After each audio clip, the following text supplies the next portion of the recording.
Intramuros remained hidden in rubble, a ravaged victim of a brutal world war. But slowly, the city that was once the jewel of an empire emerged from the rubble.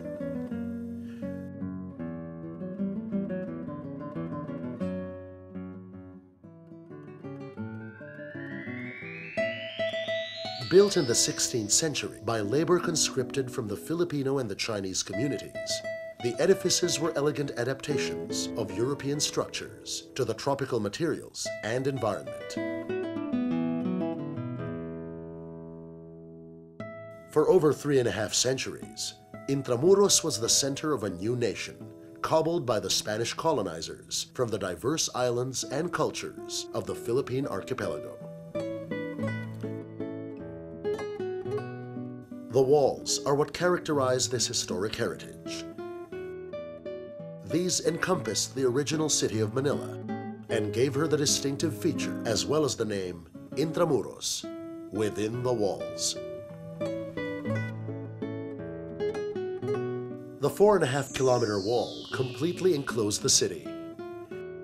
Averaging almost 6 meters high and 4.5 meters thick, it presented a redoubtable barrier against foreign invasions and local uprisings. Built from volcanic stone quarried locally, the walls have endured to this day. And today, through the efforts of the Intramuros administration, almost all of the damaged parts of the walls have been repaired or restored.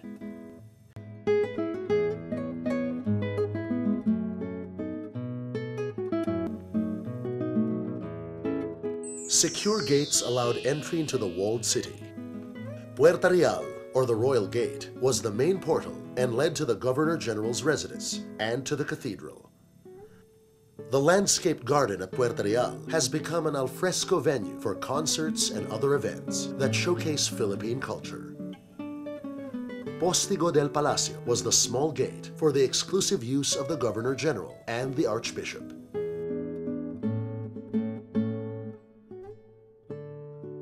Puerta del Parian was the principal gate leading to the Chinese district, where trade and commerce flourished.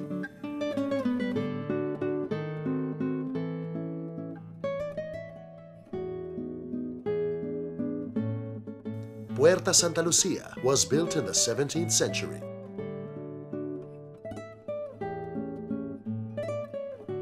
To allow access to the Malecon, the promenade by the shore of the Manila Bay.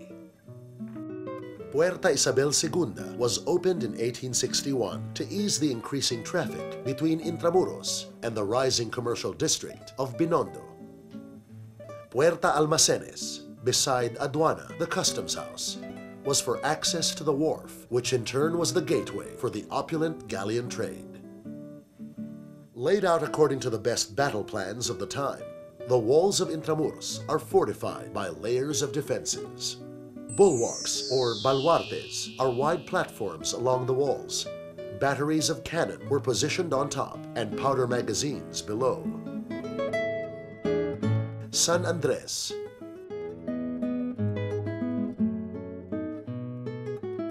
San Francisco de Dilao, San Gabriel, and San Diego, which was breached when the British invaders captured Intramuros in 1762. Ravelins, or revelines, provided cover for the gates.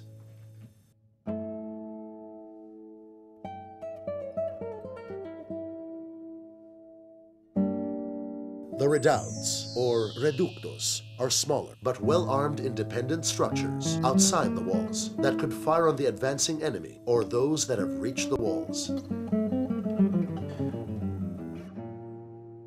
The main garrison was Fort Santiago, strategically located at the mouth of the Pasig River. Built on the remains of the palisade of Soliman, the Raja of Manila, who defied the Spanish when they landed in 1570. Fort Santiago is a citadel protected by its own bulwarks and moat. When the Philippines was sold to the United States in 1898, the Americans made it their military headquarters. Fort Santiago now houses the Intramuros Visitor Center, the Audiovisual Theater, Museum Shop, the Almacenes Reales as a venue for functions, and the museum that showcases memorabilia of the Philippine national hero, Dr. Jose Rizal. In the works, the reconstruction of the American barracks as a restaurant. As the capital of Spanish colonial Philippines, Intramuros was the hub of government, religion, and culture. The Palacio del Gobernador was the residence of the Governors General. The Ayuntamiento housed the colonial administrative offices. During the American occupation at the turn of the 20th century, it became the legislative building of the Philippine Commonwealth. Aduana, the customs house at the docks. Intendencia, the public treasury. These historic buildings, scheduled for restoration, will significantly add to the character of present-day Intramuros. Intramuros was also the seat of the Catholic Church, the other prime mover of colonization. The Manila Cathedral was the grandest building, and it evolved through the centuries as it suffered fires, earthquakes, and invasions. Here the missionaries, the vanguards of the Catholic faith, built their best churches and convents. Among them, Santo Domingo, San Ignacio, San Francisco, Recoletos, Lourdes. Only San Agustin survived the ravages of the last World War. And they established schools, such as the University of Santo Tomas, the Ateneo Municipal, San Juan de Letran, among others. From these schools emerged the intellectuals who would defy the colonizers.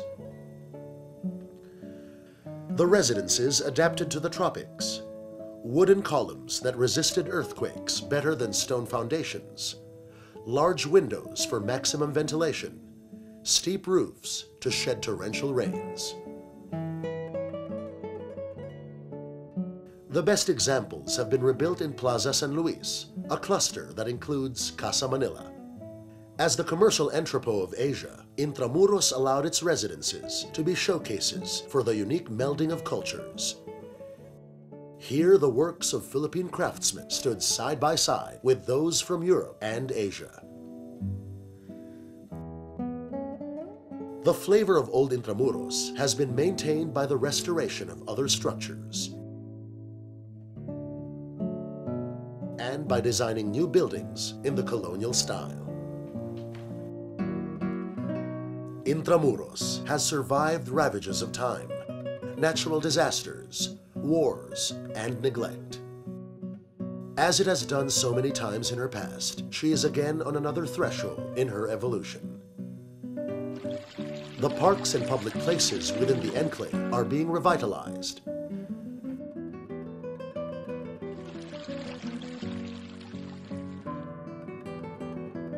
Aside from the calesas, motorized tranvías are available for leisurely tours. A full schedule of cultural and art events are slated yearly in the different venues within the walled city. A new maritime museum will rise to house the rich, though largely undiscovered, nautical tradition of the Philippines. The Church of San Ignacio will be reconstructed and made into a museum for the ecclesiastical collection of the Intramuros administration.